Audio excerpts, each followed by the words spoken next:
What I ultimately miss is she's not there, pulling in my driveway, honking,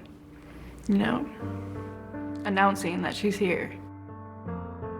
She had a heart of gold. She was there for everybody. She had a lot of hope for her future. She had everything to live for. That's all for now. I'm Lester Holt. Thanks for joining us.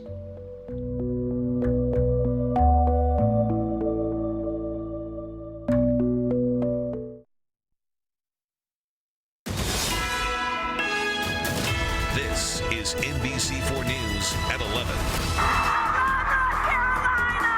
We win this state, we're going to win the whole ball game. Now at 11, the final push before the election. With just 3 days left, the presidential candidates are zoning in on key battleground states. And one of them is making a late-night appearance on Saturday Night Live. We have team election coverage, starting with NBC4's Tracy Leong. She's live in our newsroom. Tracy.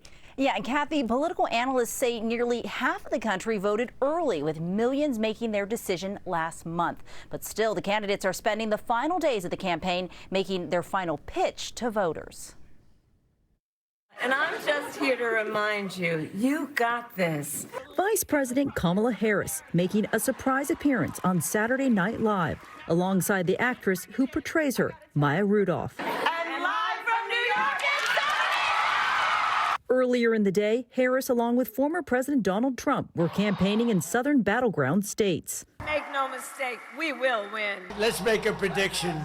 This will happen on Tuesday, I think, right? Both candidates stopped in North Carolina for the last day of early voting. The great moment here is that we're actually voting. Executive Director of the Los Angeles Haynes Foundation, Rafe Sonnenschein, says with more Americans voting early this election, it can serve as an advantage for both candidates. It makes a difference to both parties because if they know who has voted, they don't know how you voted. They only know that you voted.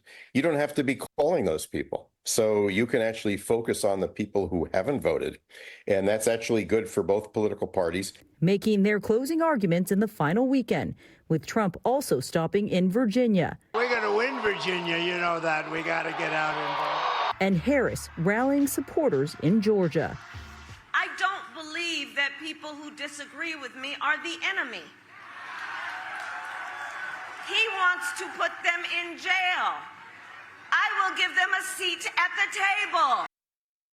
And Kathy, according to the University of Florida Election Lab's early voter tracker, more than 75 million people across the country have already cast their ballots. Some states have already closed their early voting polls, while here in California, it ends on November 4th. Reporting live in the newsroom, Tracy Leong, back to you in the studio.